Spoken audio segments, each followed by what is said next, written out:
First of all, thank you so much for your leadership with the U.S. Commission on International Religious Freedom. The work that you're doing is so critically important to advancing American values and global values on human rights. And it's good to be here with my colleagues. Senator Wicker and I, a Republican, a Democrat, are the leaders on the Helsinki Commission, and we've been working together to advance human rights. And it's good to be here with Congressman McGovern and Smith, two of our champions on these issues.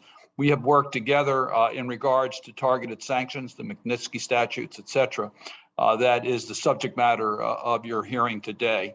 One of the most important tools to hold human rights abusers accountable are those that we have passed that provide for targeted sanctions, the Magnitsky sanctions. So let me just go back a little bit and talk about the history, because I started on this shortly after I was elected to the United States Senate. And we had the tragic episode of Sergei Magnitsky, a lawyer in Russia representing an interest of a company that discovered during his representation that the government, that officials had participated in widespread corruption. He did what any lawyer is required to do. He reported it to the authorities. As a result, he was arrested, tortured, and killed. We took up that cause. We know that's not an isolated episode in Russia, but we had a person, a face that we could put with these abuses, and we were determined to take action. And as a result, it wasn't easy, because we had some resistance from passing targeted sanctions, but we were able to get it done. And I really want to acknowledge the incredible help I got from the late Senator McCain. He was one of our real champions on this issue, and we miss his presence in fighting for global human rights. We were able to get initially a bill passed that provided targeted sanctions for those abusers of Sergei Magnitsky's rights. We always wanted to make it a global bill, apply to all abusers. And when we had that opportunity, we passed the global Magnitsky law. We got it included in the National Defense Authorization Act. Again, Senator McCain played a huge role in this. Senator Wicker was we co-led the effort here, and Congressman McGovern and Smith in the House took up the cause in the House, and we worked in bipartisan, bicameral to get the global Magnitsky law passed. Now we need to make sure it's reauthorized and made permanent. Those who violate religious freedom is just indicative of so many other abuses that occur in that country. If you want to look at widespread human rights abuses, a decline of democratic institutions, they all go together. So we really need to stand up for religious freedom for the sake of those individuals who are being persecuted, but it also is indicative of the lack of rights in that country for the basic protection of their population. And I must tell you, the Magnitsky sanctions have become really the gold standard for dealing with human rights abusers.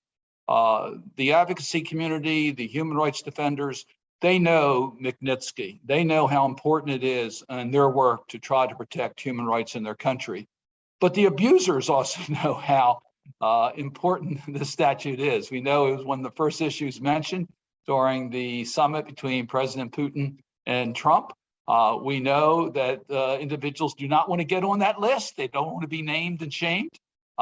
We know that they want to do banking in the West. They want to take their corrupt resources that they've gotten and transfer it to the Western powers where they're protected.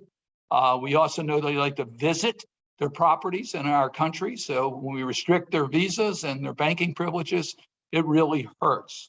So the Magnitsky sanctions have played a critical role in advancing protections for all human rights, including religious freedom. U.S. leadership was critically important. As a result of our leadership, we were able to get other countries to act. We've seen UK and Canada and now EU pass similar sanction laws. Now, what do we need to do? Let me just briefly give you an agenda. We need to reauthorize and make permanent the global Magnitsky, and you've already referred to that, Madam Chair. We need to take the Executive Order 13818 and make that statutory and permanent. We need to include in the Magnitsky sanctions those who materially assist the enablers, Sometimes we forget that the abusers can't carry out their use of corrupt funds and their activities without having lawyers and accountants and financial advisors that assist. They take the dirty money and assist the abusers. We need to include the enablers in the sanctions. We need to expand the global Magnitsky to more countries. We know today Australia, Japan, Taiwan are all considering global Magnitsky type sanctions. We need to encourage them to adopt that. We need to make these sanction laws comprehensive. Yes, we're pleased the EU adopted a similar sanction regime as Magnitsky. The problem is it does not include corruption. Corruption is the fuel for all these activities, whether they're violations of religious freedom or abusive practices. It's the corrupt resources that are fueling these activities. As President Biden recently said, corruption is a core national security concern. So we need to make sure corruption is included. And lastly, let me just point out two bills that we're working very aggressively. The House has already taken action on these in the National Defense Authorization Act. That is not only making the Magnitsky statute global, but also passing the Combating Global Corruption Act, which would establish a tier rating system for how well all countries are doing in fighting corruption. Again, the fuel for a lot of these activities. And those that are on the lowest tier that are not taking steps to pass and enact meaningful anti-corruption standards would be subject to certain restrictions in our bilateral relationships. I've also introduced with Senator Wicker the Crook Act, which gives us the resources to be able to move quickly when we have opportunities in countries by taking the funds from the Corrupt Practices Act and using that to advance human rights. The bottom line is no oligarch, no crony should be able to escape sanctions because they're too big.